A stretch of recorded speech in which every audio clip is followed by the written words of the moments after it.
Welcome back to The Wandering Screen. I'm Matt Koss, and today I'll be taking a look at The Bear Season 3 and why this season may be undercooked.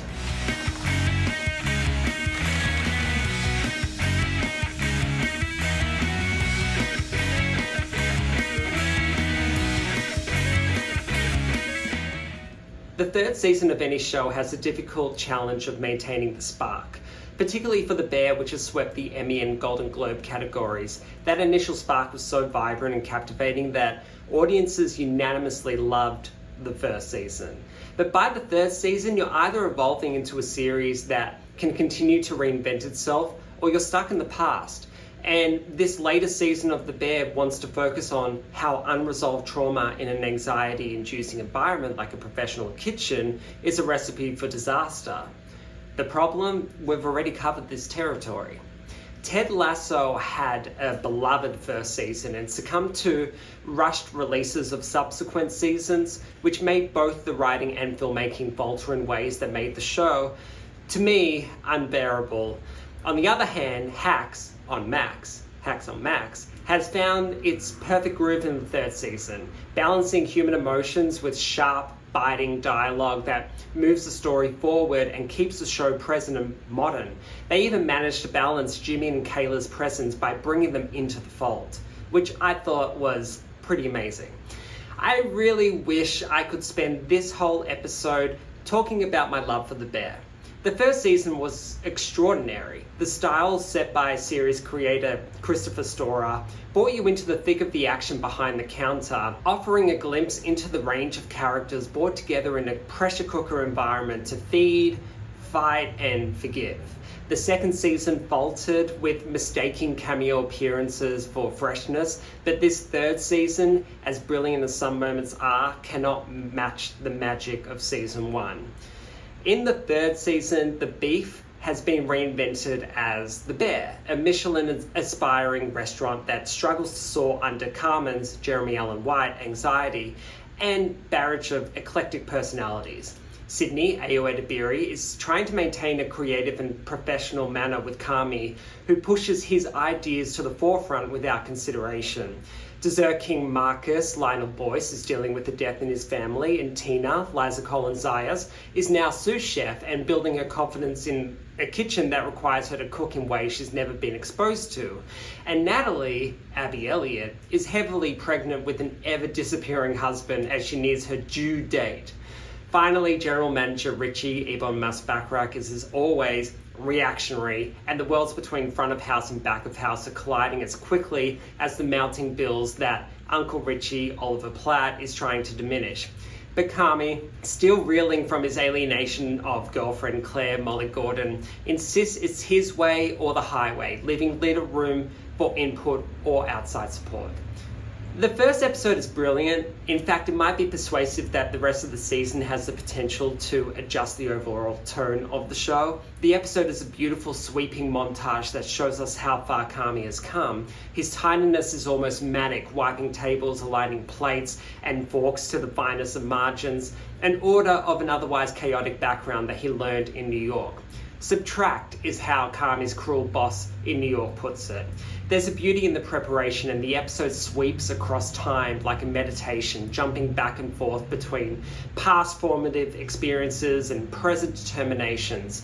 Carmi's voice as a chef was hushed in his training years, but he learned the beauty of the ingredient, shaping each preparation with consideration for the aesthetic and flavor.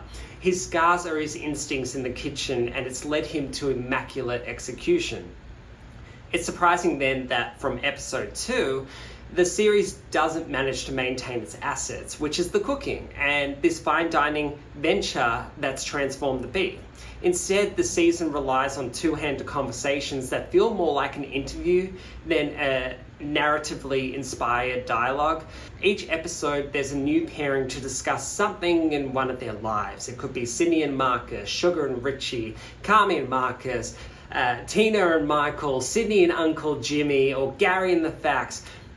It's repetitive. The framing is also repetitive. The characters are either standing in the kitchen, sitting on front steps, or sitting in an office. The conversation's becoming less exciting to watch than scenes of chaos and creativity in the kitchen. By the 8th episode, where Jamie Lee Curtis makes her return, I found myself audibly groaning at the prospect of another deep and meaningful conversation forced into the story. Christopher Storer wants to have this naturalistic, almost documentary style to the conversation, but it makes it feel inauthentic, like a camera was set in place and the actors told to talk it out. A conversation between Richie and guest star Josh Hartnett as his daughter's stepfather-to-be is perplexing in its blocking and editing. The camera is idle and the scene plays out like a rehearsal before the shoot.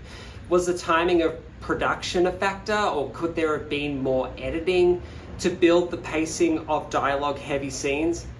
Perhaps the biggest flaw of the season is resting its dramatic momentum in the past as a way of informing the present. We already know, as I said, we covered the territory. At this point in the series, the restaurant is finally opening and Carmy decides to have a daily changing menu, much to the bemusement and isolation of Sydney. What better drama is there to mine than a stressful endeavour pulling apart the progress we've seen of these characters for 2 seasons already? Time is also non-linear, so in the second episode, where it feels we've gone a month ahead in time based on scenes showing the progression of time as the restaurant opens, the menu's changing, bills are piling up, and the staff is starting to falter. Then in episode 3, we see an email on Sydney's computer with a document that was sent the day before, marking the beginning of episode 2. So in fact, we're only 1 day ahead. The restaurant has only just opened and episode 2 is basically made redundant.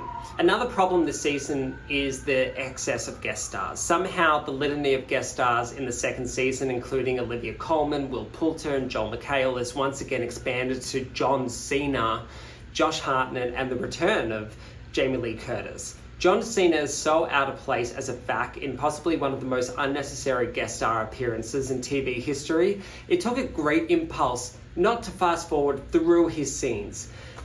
Can you tell I'm upset? It's also perplexing that a series that started as grounded as The Bear has somehow thought of itself as a vehicle for star power when the true stars, namely the main cast, are enough, more than enough. Drama to mine for days, comedic character moments like rays of sunshine.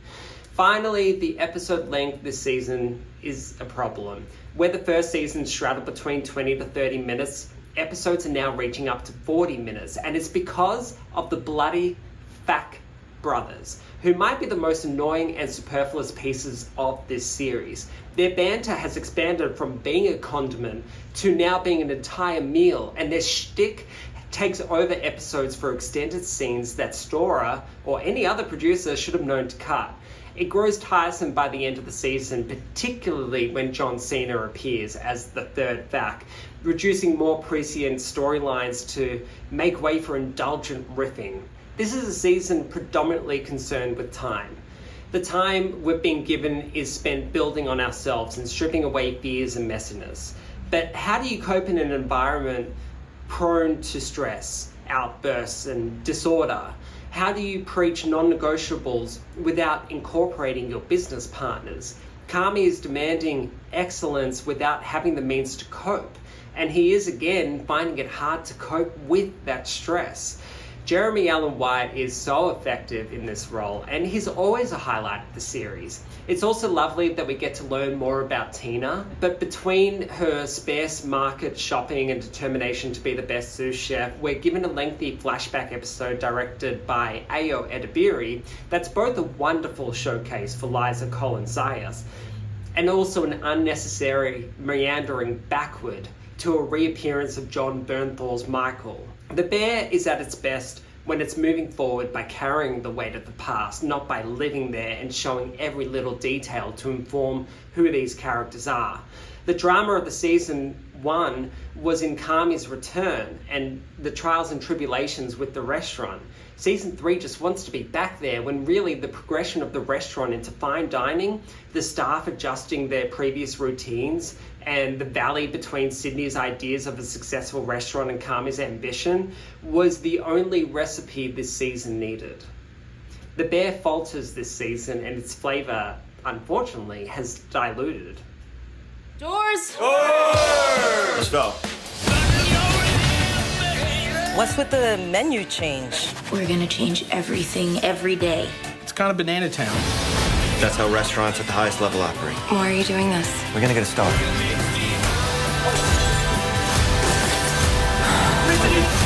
Happy Friday, guys. It's Saturday.